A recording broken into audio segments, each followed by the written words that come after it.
I'm not sure what the title of the talk is that's been sent around. Oh yeah, it's been given the pithy and short title, The Challenge of Humanitarian Intervention, the Responsibility to Protect and the Dangers to Peace Activists. So that was my title.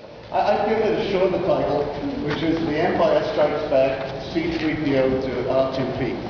R2P, as you know, is a Canadian designed acronym for the responsibility to protect, and it's gone through a couple of iterations, so it could actually be C3PO to R2P2, which is, I know the people who are laughing at this are sort of my age group of Star Wars, way back when, you know, but I'm having, it took me some time to find that poster, clip it, and put it on there, because I'm not very good at PowerPoint, you know, but I thought it'd be fun. The Empire Strikes Back, it's kind of, you know, the Empire, the American Empire, that's a joke.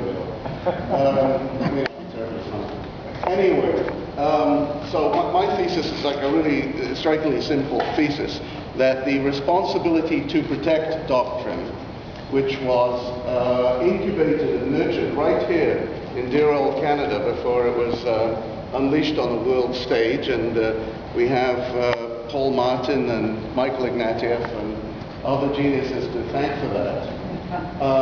My theory is that this is not new. This is not a way for the world to now cooperate with each other and get rid of bad things and stop humanitarian disasters. But it is very, very much the same old, same old, same old. And what I mean by that is colonialism. It's not true that the colonialists, when they tried to conquer North America, India, Asia, Africa, the planet, did so by telling their native populations at home, we're doing this because we're greedy, rapacious pirates and we want to plunder and enslave the planet. They always told the people at home, we're doing it for good reasons, for humanitarian reasons, always. The problem right now, and I'm saying right now in the year 2008, is that you have a remarkable confluence, which you haven't had before, between the left, broadly speaking, and the right, who all seem to think that the problem in places like Sudan or Iran or Congo, the problem is that the great American army is not intervening enough. There needs to be more boots on the ground there. And that's where you get a confluence and a convergence of ideas, at least at a very high level, between Mia Farrow, George Clooney, Dick Cheney, and Barack Obama. They all appear to agree about this. And to the extent that the left, so to speak, is critical of the US, its criticism is it's not using its military muscle enough. You should have used your military muscle in Rwanda in 1994. That would have stopped all that horribleness. You should use your military muscle now in Sudan to stop a genocide in Darfur. You should use your military muscle, you name it, round and round the world, right? So the problematic which we now have is that it's not necessarily the Cecil Rhodes of the world. Rhodes was the name of the founder of Rhodesia, and an open theorist of imperialism as being a solution to the world's ills, or for that matter, Ronald Reagan or George Bush, on their own, which is saying that military intervention is a good thing. But it is the left, broadly speaking. When I say the left, broadly speaking, I include in that the NGOs, the humanitarians, Human Rights Watch, Amnesty International to some extent, myriads of human rights groups that find themselves trying to give humanitarian assistance in places of obvious disaster, civil war, famine, mass killings, population movements, refugee movements. And they're all there saying, things are really bad here, you've got to come and help. And you can see where that leads recently when aid workers are kidnapped or killed in Afghanistan, who could possibly do that? Who could possibly hurt people working for the Red Cross, Médecins Sans Frontières, and so on? And Médecins Sans Frontières and groups like that, Médecins Sans Frontières is probably one of the most famous founders is Bernard Kouchner. who's now in the Sarkozy government in France, and he is waxing lyrical about the wonders of this new age where we now have, different from the colonialism of the past, foreign boots on soil in Africa and the Middle East, or at least we want to have those, because what they're now doing, different from what the Germans did when they invaded Africa, or from what the British or the Belgians or the French or the Portuguese or the Dutch did in the bad old days, now they're there just for good reasons. They're there to stop humanitarian disasters. In the past, okay, they were bad, and they were just there for plunder. Now we have a different kind of empire, the kind the world has never seen before, an empire light in the beautiful words of Michael Ignatieff. So let me just try and get through. If this technology works for me, it's going to be a miracle. Oops, didn't want that. Ah, look at that. So what I'm going to call ugliness starts with the 2001 report of the International Commission on Intervention and State Sovereignty, the responsibility to protect, sponsored by the Canadian government. They had a lot of trouble coming up with that line, the responsibility to protect. I mean, they toyed around with humanitarian intervention and all kinds of other weird and wonderful formulae, but now we have the responsibility to protect. I just want to pause on that for a second. The responsibility to protect. You have to think about that. It's quite a remarkable slogan. Whose responsibility to protect who from who? I just want to leave that with you for a second, and I'm going to get to it, I think, a little later. So R2P, as they call it, or C3PO, is triggered when a particular state is either unwilling or unable to fulfill its primary responsibility to protect. Okay, so you have a state unwilling or unable to protect its own citizenry. That's what we're talking about, really. Or, I suppose it's been enlarged to include citizens of neighboring countries. By the way, nobody can quite agree on what R2P is. I mean, there's various iterations of it all over the place. It's just a nice warm blanket we now can throw over these kinds of intervention. So you have to think about that, number one. And by the way, this is very Canadian, I have to say. You know? It's very, very Canadian. I mean, this is a country that has a constitution which promises as what we're all yearning for, peace, order, and good government. A little different from the American Constitution, which is, the pursuit of happiness. We actually, I suppose we're too cold to be happy up here. So, peace, order, and good government, P-O-G-G. When I did constitutional law in law school, a wonderful professor actually taught me constitutional law, about HOG, and was widely known as HOG on HOG. P-O-G-G, peace, order, good government. Anyway, sorry. So, I guess that wasn't as funny as I thought it might be. But anyway, so here's number one problem. A particular state might unwilling or unable to fulfill its primary responsibility to protect. Well, there's a lot of stuff hidden within there, skills within there, like the layers of an onion. Firstly, you have to have a conclusion that there is a population which is not being protected. Okay, so how do we know that? That's number one question. How do we know that? Who's telling us that there's a population that's not being protected by its own government? And then, who makes a decision that state is unwilling or unable to fulfill its responsibility to protect its own citizens? And who's making the decision about the extent of the parameters? What is the responsibility to protect your own citizens? If you have, for example, you're living in a state where a province or a city or a group of people is in violent insurrection or wants to escape, wants to create its own state, who decides that in that war situation, the state, which is under attack from insurrectionists, is in breach of its responsibility to protect the insurrectionists or the population supporting the insurrectionists? Well, who's deciding that? Right? I mean, let's think of a few examples. I'll just give you a couple. The obvious one at the moment, I suppose, is Kosovo. Right? Kosovo. The European community and the United States decided that Kosovo was going to be independent, had a right to its independence from, well, initially the Yugoslav Federation and then Serbia. So they decided that, right, on the basis of the actions of the Kosovo Liberation Army, prior to the Great American Interest in Yugoslavia, Kosovo Liberation Army was deemed by the US to be the most formidable terrorist force in Europe and the biggest heroin traders on the planet. That changed, and the demands of the Kosovo Liberation Army then became legitimate demands for national self-determination, recognized by much of the world, not recognized by Russia and other places. But somebody made a decision that the Yugoslav government, later Serbia, was not fulfilling its responsibility to protect the insurrectionary part of the population in Kosovo and other populations, Bosnian Muslims and so on.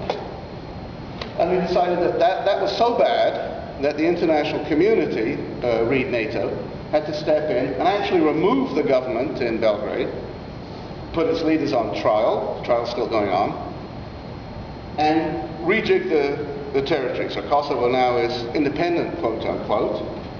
I have to say quote unquote because the leadership of the Kosovo government is chosen by the European Union, which has a final say-so in it. It has probably the largest concentration of US troops in Europe and one of the biggest US military bases in Europe, all in Kosovo.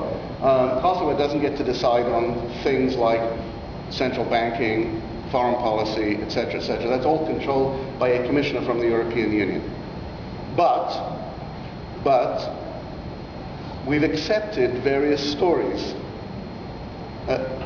given to us by interested parties. Who are the interested parties? The United States, NATO, etc., about the need for humanitarian assistance. Terrible things are happening. Terrible things are going on. We must intervene. If we don't intervene, people are going to die. There's going to be refugees. Of course, when we did intervene and bombed the crap out of them in the 90s, there were refugees. In fact, the refugee flood grew enormously after the bombing started. And just to remind you about one thing, a bit out of one of the charges against Milosevic, 90% of the charges against Milosevic are for things that happened after the NATO bombing started. Okay, so that's number one. Two, when a particular state was itself the perpetrator of the crimes or atrocities. So, you have to have two pieces of proof there, right? One, the crimes or atrocities are being perpetrated. And two, that the state is a perpetrator. Okay? Again, who's going to make the decision? Who's going to tell us that certain actions are crimes or atrocities? And how can we trust them? And how can we trust them not to exaggerate in their own interest? And who's going to tell us on what kinds of states are going to be liable for this responsibility to protect intervention?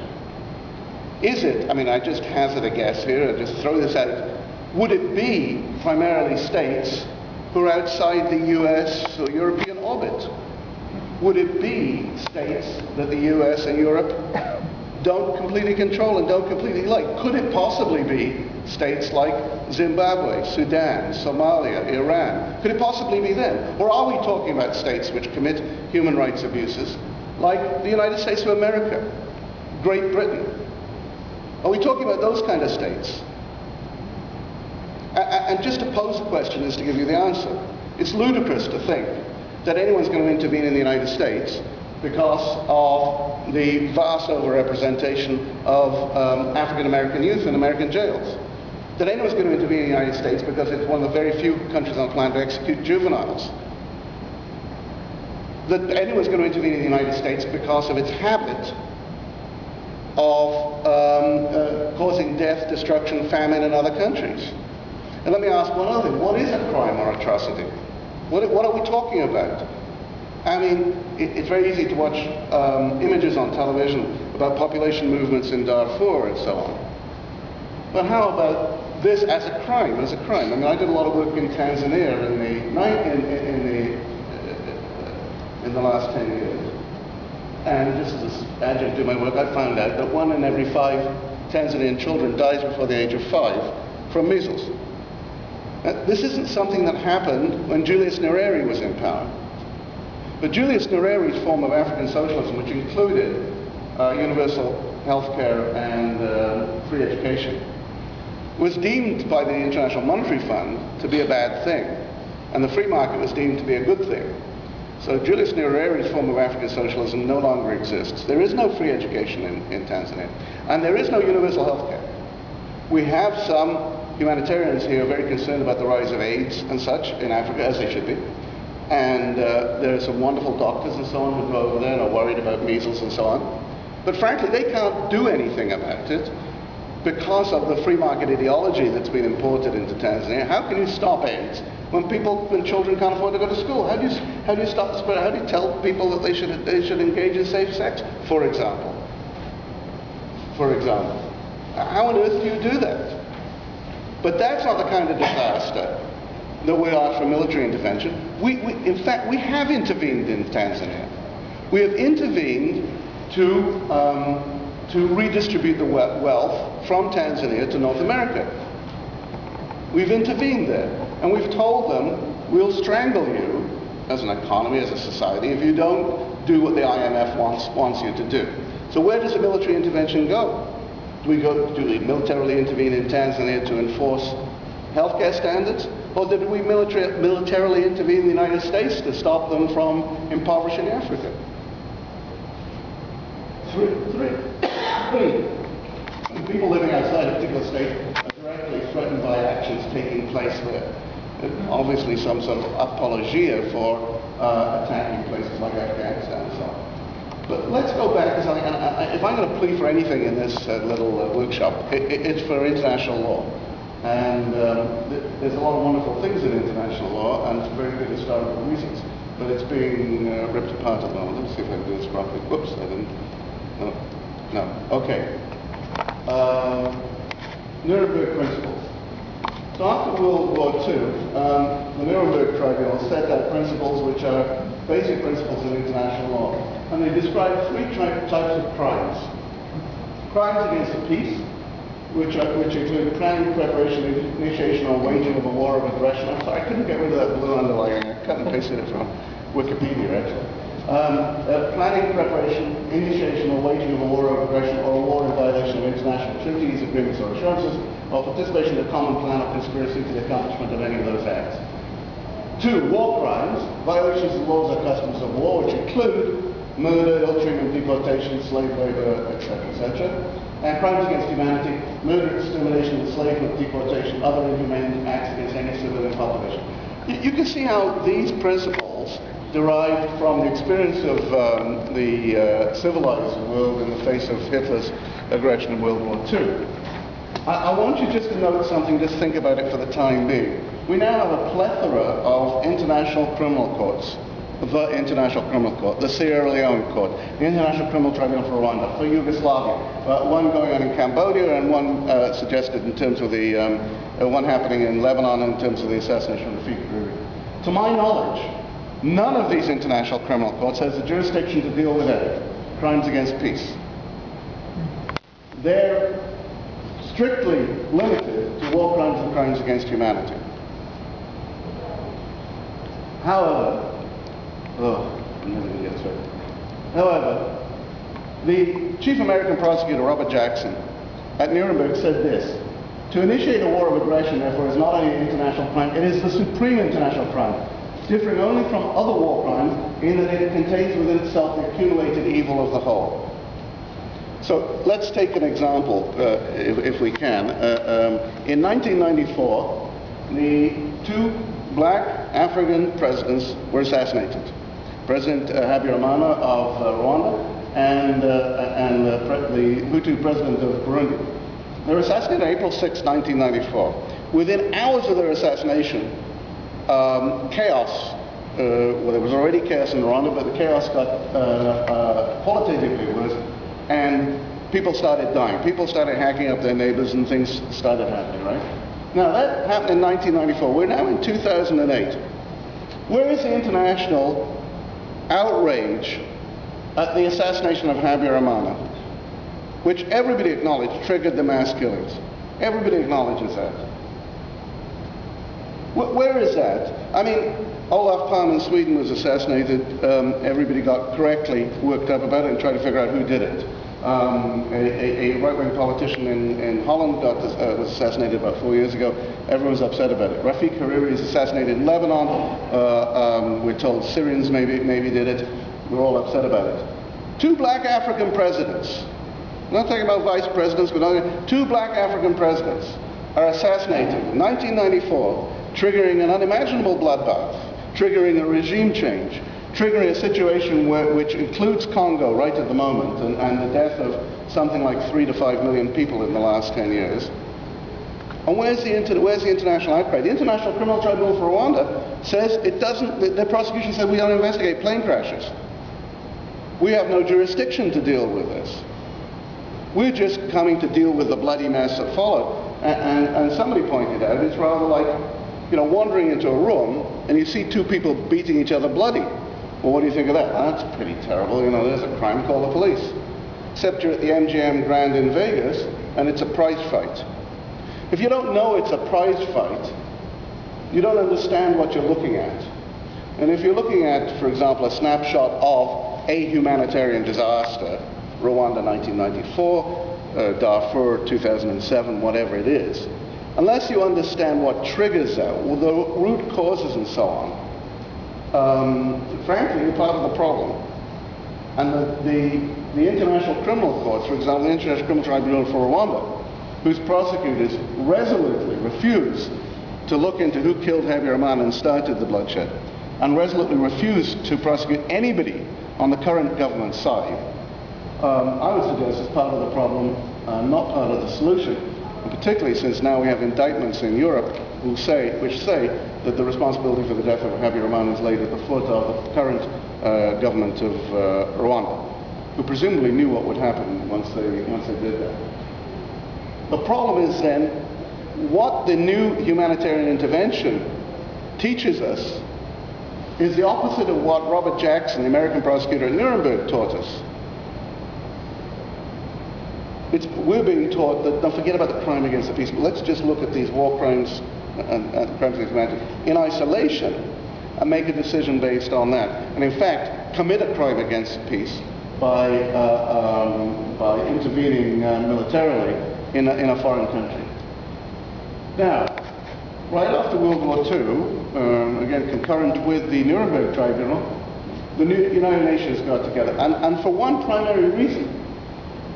The preamble to the UN Charter says the following: "We, the peoples of the United Nations, determined to save succeeding generations from the scourge of war, which twice in our lifetimes brought untold sorrow to mankind."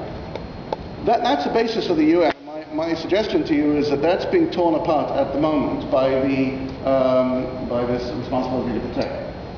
This is Article 1 of the UN Charter at the top. The purposes of the UN are to maintain international peace and security, and to that end to take effective collective measure prevention and removal, threats to the peace, and for the suppression of acts of aggression, and so on and so forth. Article 2, at the bottom. The organization is members, in pursuit of the purposes stated in Article 1, shall act in accordance with the following principles. The organization is based on the principle of sovereign equality of all its members. But we don't believe that anymore, actually. We don't believe in the sovereign equality of nations.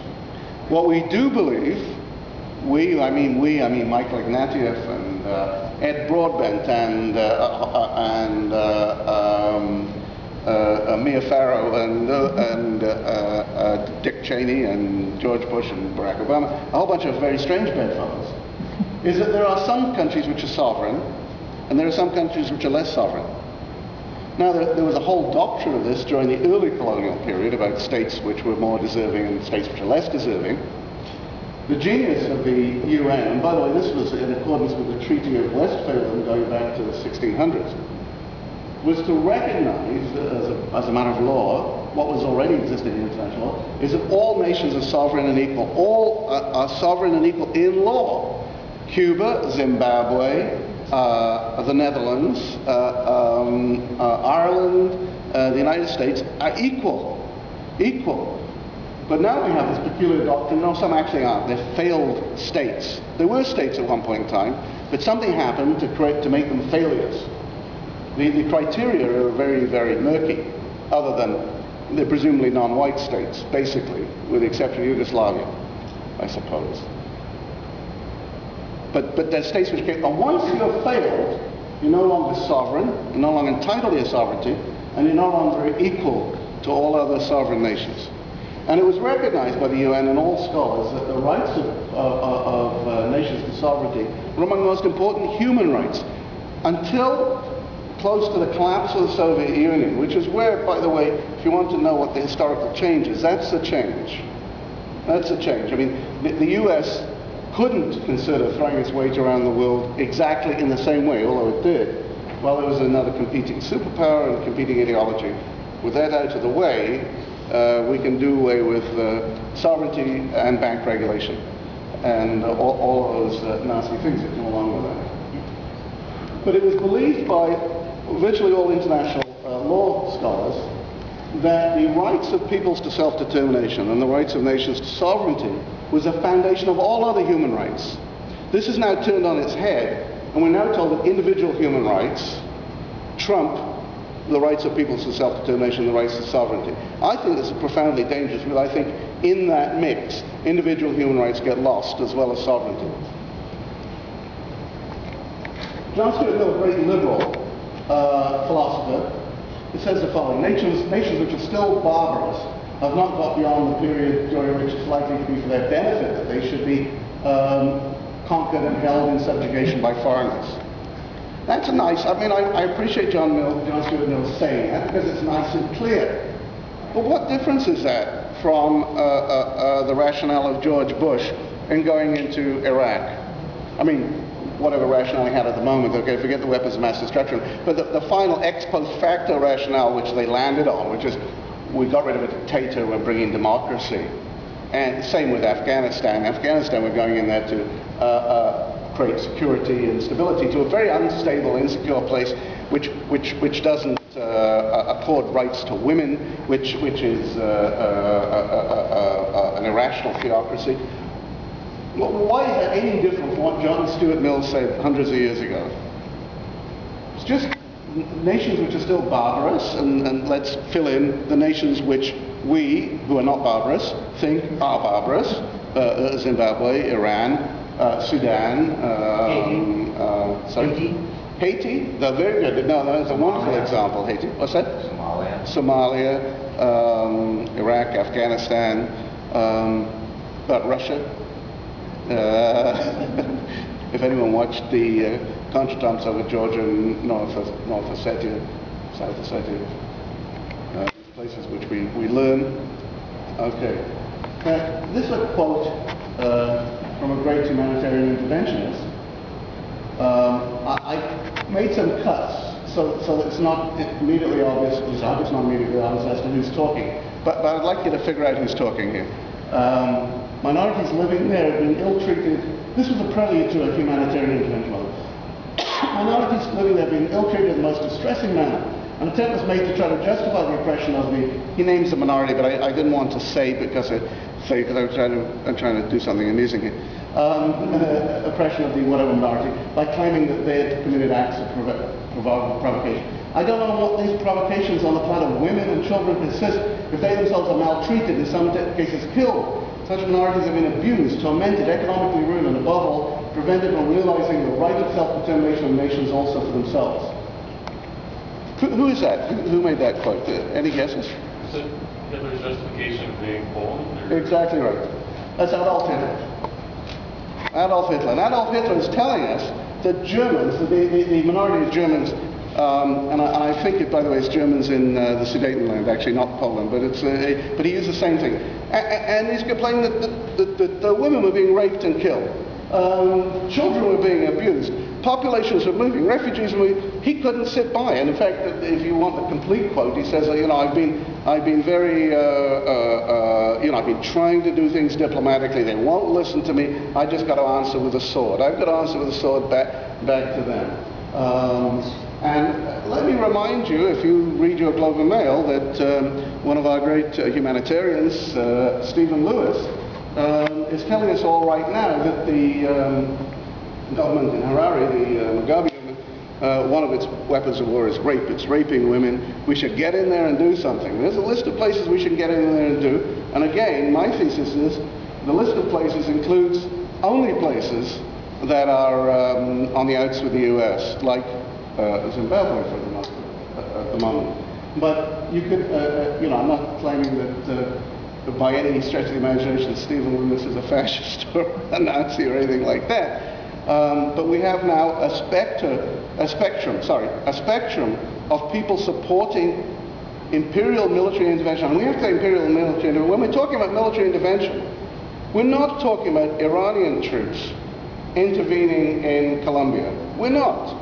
We are only talking about NATO troops. This is all we can possibly talk about. I mean, there's nobody else capable of doing it. And that's what, I mean, let's not be, fool ourselves here. We're talking about the British Army. We're talking about the American Army and Marines and the Canadian Army. These are the people that are going to do it. We're not going to get a coalition of Stephen Harper and Stefan Dion and Michael Ignatieff or whoever it is, Bob Ray, rubber stamp a coalition of the willing that is made up of the armies of Libya, Syria, Iran, and China. We're not. And the fact that we're not should give us a lot of pause about what it is we're actually talking about. What we're really talking about when we smooth away these words about, I mean, Hitler hit it all on the head. Rights of self-determination. Those poor Germans, their right of self-determination. The Kosovar Albanians, their right of self-determination. The Georgians I mean the Georgians not in Atlanta, Georgia, I mean Georgia, Tbilisi, Georgia. Their right to self-determination is being screwed up by the Russians. All the humanitarian impulses are right there, protecting women and children. That's what we're doing in Afghanistan. We're protecting women. Their right to go to school. The women who get acid thrown in their faces. And believe me, I'm not saying it's not a horrible crime. Those are horrible crimes. But why are they being committed? I mean, who started the mess in Afghanistan in the first place? I mean, let me just talk about Afghanistan for a second. I can't help it, you know. It's just that I saw this amazing, I think on CBC, where they talked about the poor young girl who had acid splash her face because she wanted to go to school. And that's what we're there for. We're there to let those women go to school. Actually, women were going to school before the Americans intervened to get rid of the Russians. Women were going to school there. In fact, it was a much less theocratic society. And I hope, if those of you with good memories, remember Mike Wallace standing in the mountains near Peshawar with a group of Taliban mujahideen, calling them freedom fighters. We're going to go in and get the Russians out of there, you know. And we did. And we got the Taliban. And now we're saving the world from the Taliban. And then we'll save the world from whoever we put in there next, you know. U.S. interventions, okay. So one of the things that distresses me, and particularly I suppose I speak as a child of the 60s that grew up just always being skeptical about what the U.S. was doing and so on, is a complete lack of skepticism at the moment from people who should know better. Like I'm talking about the George Clooney's and the Human Rights Watchers and so on in this world. I was going to put it into this slideshow, a list of U.S. interventions in foreign countries over the last 100 years. But there were 18 pages on the list, and I couldn't squish it onto the slideshow. And it starts in 1890. I'm going to read you some, I mean, just because, you know, even for a skeptical old unreconstructed leftist like myself, I find it kind of breathtaking. So if you start in 1890, the U.S. attacked, and let's take 1890 through 1911 just for a start. The U.S. attacked Argentina, Chile, Haiti, Hawaii, Nicaragua, China, Korea, Panama, Nicaragua, China again, Philippines, Cuba, Puerto Rico, Guam, Nicaragua again, Samoa, Nicaragua again, Panama, Honduras, the Dominican Republic, Korea, Cuba again, Nicaragua again, Honduras again, Panama again, Nicaragua again, Honduras again, China again, and Cuba again. Now we're talking, that's 20 years. And if we bring it up a little more recently, up to date, well, let's take the last 30 years just for fun, I suppose. We've got Vietnam. There's Guatemala, by the way, 1966-67. Cambodia, Oman, Laos, Chile, Cambodia again, Angola, the U.S. gave military assistance to South African rebels. Libya, El Salvador. Libya, by the way, you'll remember, shot down naval jets. El Salvador, Nicaragua, we're talking about the Contra operation there. Lebanon, military intervention in Lebanon. Grenada. You remember the Grenada invasion, by the way? That was a humanitarian intervention. And remember, who's telling us this? I mean, when you read the stories of what's going on, the Globe, the Star, this, that, and the other, ask yourself how much skepticism. Remember, they went there to rescue, as I remember, medical students from the US who were being threatened by the Marxist government of Grenada. It was all bullshit. There was a military, what's it called, airstrip being built by the Cubans, by the Cuban Army. The Cuban Army were there in force. Well, Cuban construction workers were there. There wasn't much evidence of the army being there. But no matter, we've forgotten that. Let's see, what have we got here? Bolivia, Libya again, 1989, Panama. We don't know how many people died in the assault on Panama, where they went to get Noriega and changed the regime there. And we don't know that, and we all know that now that Noriega is in jail, the drug trade is finished. And also now that we've invaded Afghanistan, the drug trade there is finished. You know the opposite, by the way. There's much more good quality heroin and hashish on the streets of Toronto than there used to be. And we can thank, support our troops, I suppose, is the phrase, if I'm being cynical.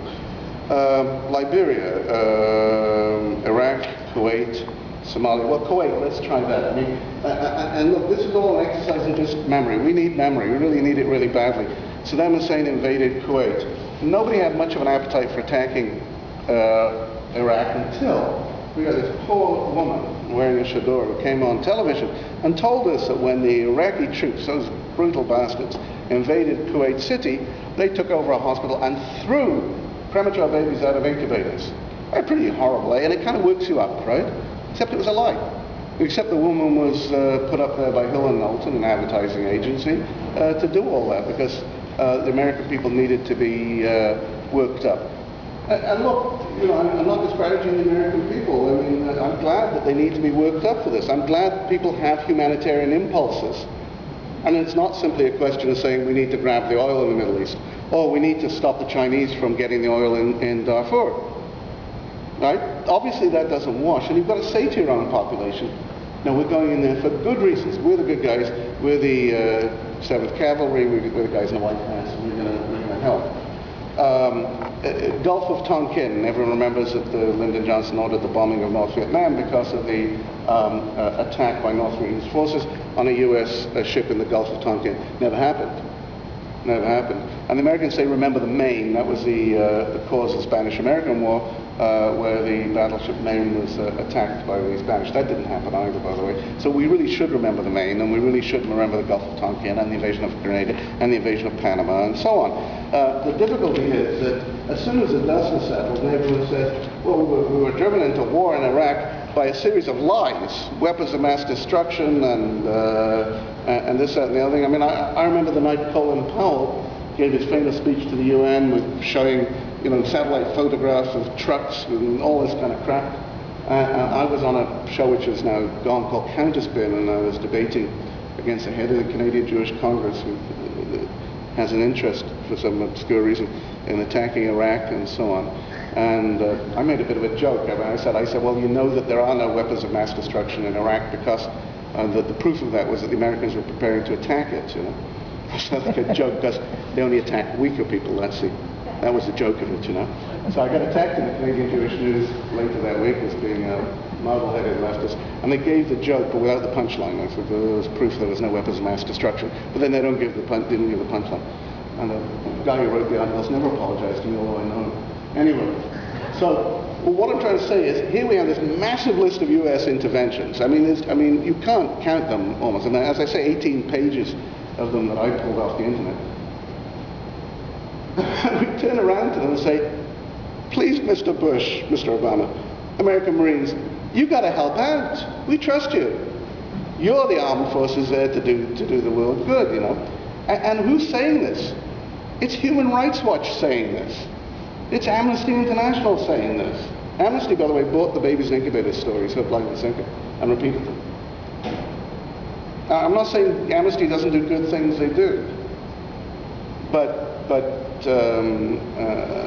I read a good book by an Italian anarchist, actually, who says that the NGOs and the humanitarian organizations are the world's new missionaries.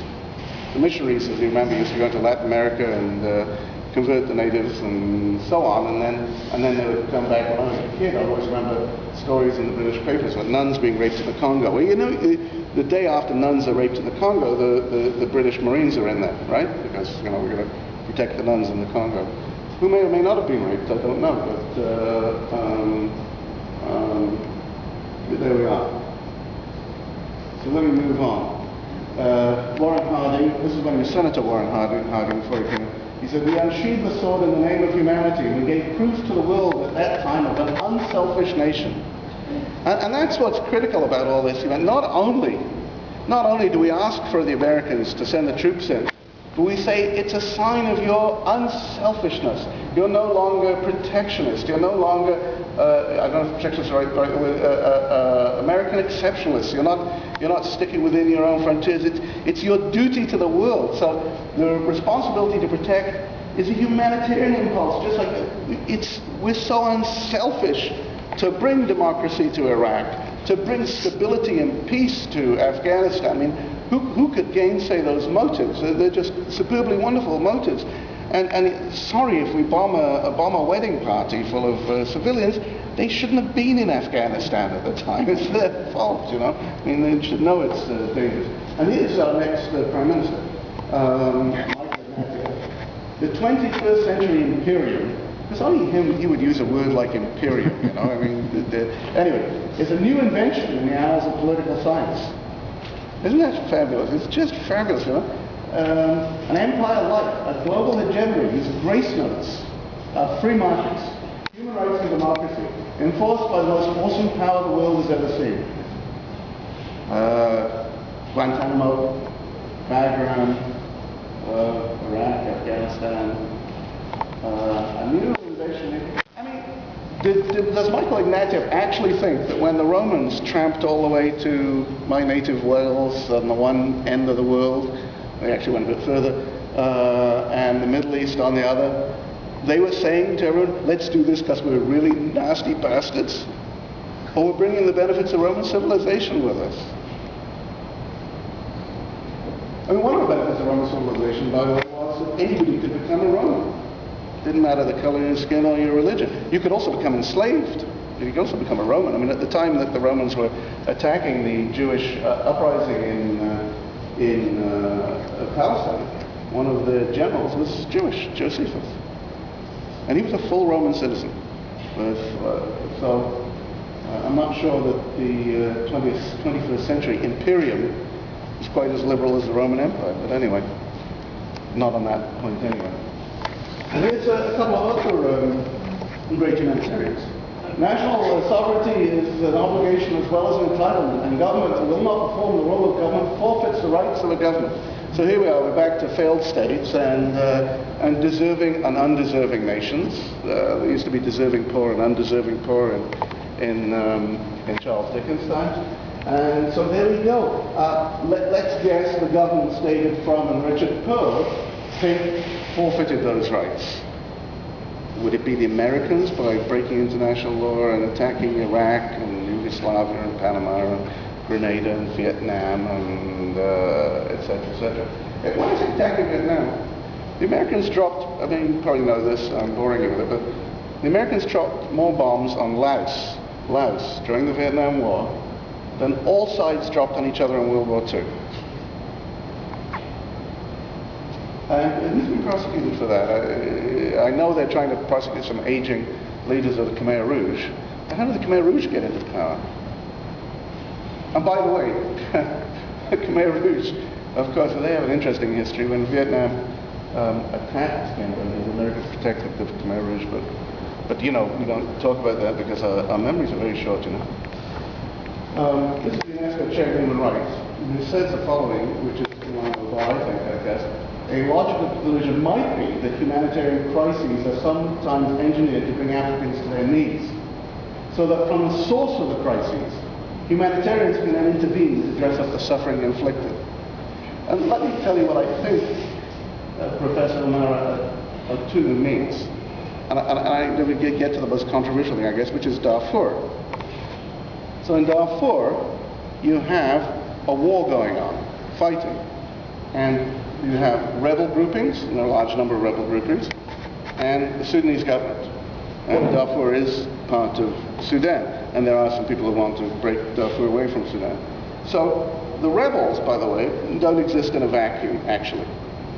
Actually don't exist in a vacuum. They're supported by Chad, a nearby country, which some of them are supported by Chad, and some of them are supported with arms, money, and advice by the United States and Israel. So, when the crisis happens, and there's this nasty fighting going on there, and the fighting is fueled, in part, by foreign intervention, which is happening, right? Which is the foreigners supporting the rebel troops. Human Rights Watch and George Clooney, and I hate to, I'm just disappointed with George Clooney because I enjoy him so much as an actor, but he just stands up and makes a fool of himself over Darfur. But they get up and say, well, we've got to intervene to stop the mess. I want to say to Mr. Clooney two things. One thing, we're involved in the mess, actually. Actually, we have been intervening. That's number one.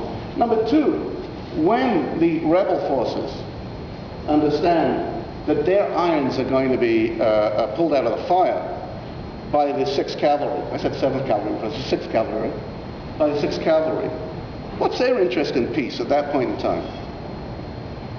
And you can tell the proof of the pudding is there. They're not coming to the table. And our great humanitarians, the Human Rights Watch, Stephen Lewis, etc., who talk about such things. I'm not sure Stephen Lewis said anything about Darfur, but he's talking about Zimbabwe.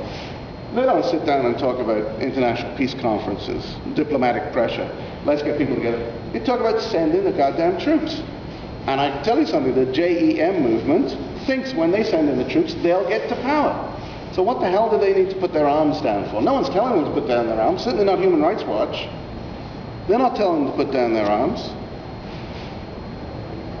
So the US then supports a group which is creating chaos there, and I don't know enough about it to see who's worse, the JEM or the Sudanese government, or who's doing which or what. I don't know enough about it, I'm not on the ground. I do know that the Chinese have oil concessions in Darfur.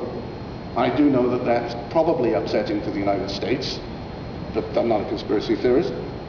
But it seems to me obvious that the call for humanitarian intervention, for responsibility to protect, for us to go in there and stop the genocide, by the way, the European Union said it wasn't genocide, the Americans are saying it is genocide going there. But the call to go in there and stop the genocide is creating more suffering, because the parties are not going to stop warring while the prospect of foreign troops looms on the horizon.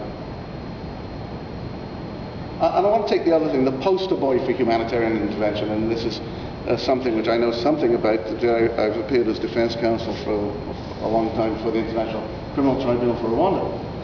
The story is about the American government, because of racism, indifference, and exhaustion after Somalia, didn't intervene in Rwanda to stop the killings in 1994. The problem with that is the facts. And the facts are the following.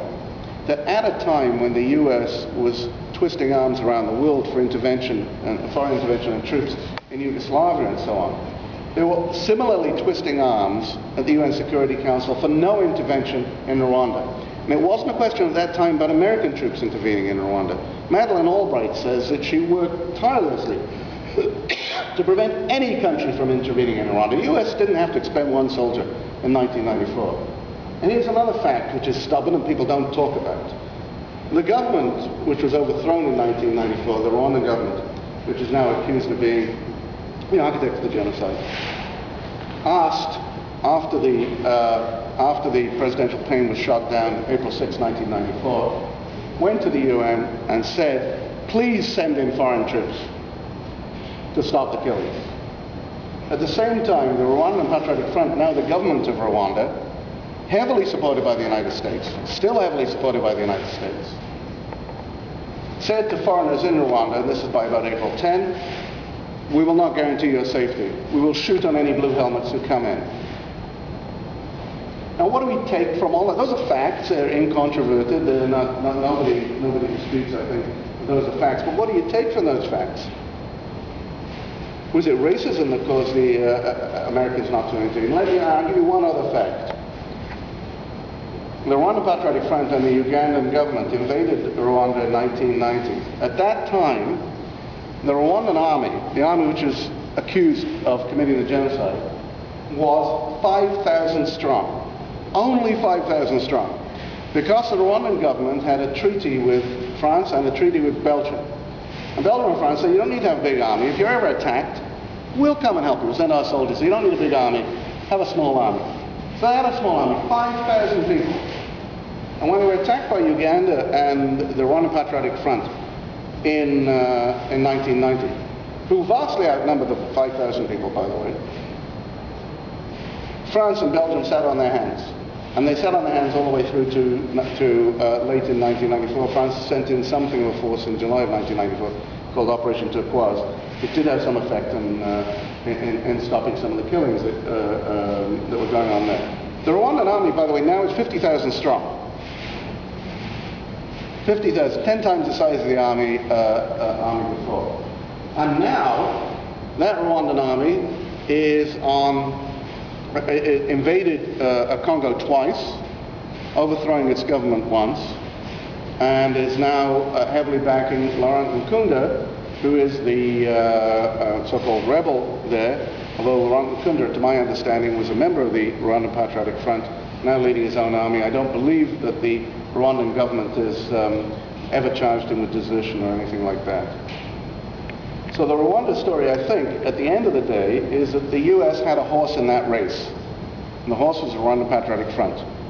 That horse has come through in spades for the United States since. It's created chaos in the neighborhood and transformed that area of Africa from an area with strong ties to Europe to an area with strong ties to the United States. The US had a horse in that race. It was not going to intervene and didn't want anyone else to intervene militarily because it wanted its horse to win the race. And its horse, the Rwandan Patriotic Front, was really clear that they didn't want any foreign intervention. The hapless party that wanted the foreign intervention, that wanted assistance, was the existing government, which is now overthrown and gone. So you can understand Professor Omar Atunu, who's saying that foreigners have been interfering in our affairs, lighting fires, and then they say, look at that fire. We better come and put it out. The only thing is that when we come and put it out, we change things. We change governments. I mean, does anyone think that, humanitarian intervention, for example, in Zimbabwe is going to leave Mugabe in power? It's ludicrous to think that. That wouldn't be the goal of it. Anyone think that, humanitarian intervention in Afghanistan would do other than put in power a man who used to work for the CIA and Standard Oil, Mr. Karzai, whose government writ, I think, doesn't extend to the suburbs of Kabul. Oops. Hey. So here's someone we probably should listen to. That's the Minister of Foreign Affairs of the People's Republic of China, who says we're against any willful intervention on the ground of a rash conclusion that a nation is unable or unwilling to protect its own citizens. That's the end. That's good. So that's the problem. So that's the problem we have. The problem with the responsibility to protect. Let me just back up a little bit. I was talking about the laws of war. Up until the end of the Cold War, I think all legal scholars understood that there were only two ways that a nation could legitimately use armed force outside its own borders. One was in self-defense. And self-defense is always extraordinarily narrowly construed. You really have to have troops just about to stream over your borders and airplanes in the sky before you can attack back. And the US used the defense of self-defense in the World Court in an action brought by Nicaragua. And Nicaragua is complaining about the Contra War and the mining of its harbors and so on. And the World Court said, well, and the argument of the US is, well, you know, we're going to have creeping communism that's going to come up and kill us all, and also that the Nicaragua is sponsoring terrorism and something like that. The World Court said, that's not self-defense. So, in fact, the World Court at that point in time said, you're talking about humanitarian intervention, because you say you're doing it for humanitarian goals, and that's unacceptable. And they awarded billions of dollars against the United States, which the United States has never paid. The World Court since 1949 has said that humanitarian intervention isn't a proper cause of war. So we have number one. There's only a second one that up until Canada's wonderful